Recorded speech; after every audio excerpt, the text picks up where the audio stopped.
टिक कसम ये खाए रे, टिक टिक टिक टिक टिक टिक टिक टिक प्लास्टिक टिक ना पाए रे, टिक टिक टिक टिक टिक टिक टिक टिक कसम ये खाए रे, टिक टिक टिक टिक टिक टिक टिक टिक प्लास्टिक टिक ना पाए रे।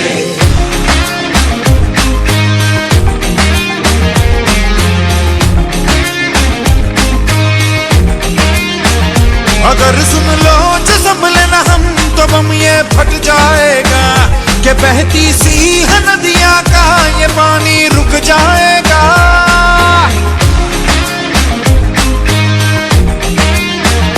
अगर सुन लो जो संभले ना हम तो बम ये फट जाएगा, कि बहती सी है नदियां का ये पानी रुक जाएगा। कि कर दो रहम धरती का ये दम भी घुट जाएगा, कि कुदरत की हर नस नस में जहर ये बस जाएगा। प्लास्टिक के हम सब मोहताज हैं, कैसा ये समाज है। कल ना हो हाथों में आज है, मौका ये अब ना गवाए रे। टिक टिक टिक टिक टिक टिक टिक टिक कसम ये खाए रे, टिक टिक टिक टिक टिक टिक टिक टिक प्लास्टिक टिक ना पाए रे, टिक टिक टिक टिक टिक टिक टिक टिक कसम ये खाए रे, टिक टिक टिक टिक टिक टिक टिक प्लास्टिक टिक ना पाए रे। सिचुएशन ड्रास्टिक है, जहाँ देखो प्लास्टिक है, सिचुएशन ड्रास्टिक है, जहाँ देखो वही थैली बोतल स्ट्रॉ इत्यादि सर्रे सर्रे में फैला दे, ना घट पाए ना मिट पाए, रह रह के टॉक्सिक बन जाए। इससे छुटकारा तो नहीं पर है एक सरल उपाय रे, सिंगल यूज प्लास्टिक को हम कह दे बाय बाय रे।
ಇಷ್ಟವಾಗುವ ಹೆಸರು ಸಾಲುಮರದ ತಿಮ್ಮಕ್ಕ.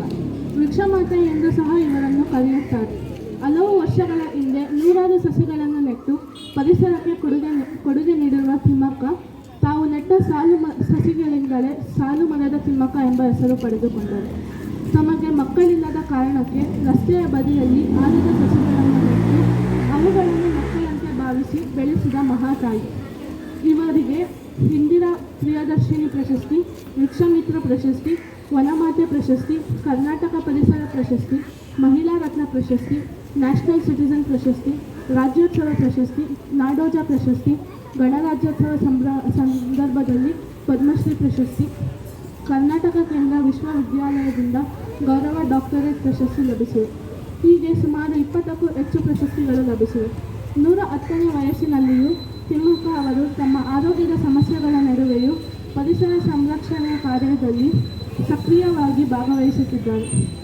ತಿಮ್ಮಕ್ಕ ಅವರು ಇಂದಿಗೂ ಕಾಲೇಜುಗಳು ಸೇರಿದಂತೆ ವಿವಿಧ ಕಾರ್ಯಕ್ರಮಗಳಲ್ಲಿ ಭಾಗವಹಿಸಿ ಪರಿಸರದ ಸಂರಕ್ಷಣೆ ಬಗ್ಗೆ ಜಾಗೃತಿ ಮೂಡಿಸುವ ಕೆಲಸ ಮಾಡುತ್ತಿದ್ದಾರೆ. ತಿಮ್ಮಕ್ಕ ಅವರು ತಮಗೆ ತಾವೇ ಅವಕಾಶ ಮಾಡಿಕೊಂಡು ಸಾಧನೆ ಮಾಡಿದ ಮಹಿಳೆಯಾಗಿದ್ದಾರೆ. ಅವರ ಈ ಸಾಧನೆ ಇವತ್ತಿನ ಯುವ ಪೀಳಿಗೆಗೆ ಮಾರ್ಗದರ್ಶನವಾಗಿದೆ. ನಾವೆಲ್ಲರೂ ಕೂಡಿ ಇವರ ಈ ಪರಿಸರ ಕಾಳಜಿ ಮುಂದುವರಿಸೋಣ. ನಮ್ಮ ಮುಂದಿನ ಪೀಳಿಗೆಗೆ ಶುದ್ಧವಾದ ಗಾಳಿಯನ್ನು ಕೊಡಲು ಕೈಜೋಡಿಸೋಣ. ಧನ್ಯವಾದಗಳು.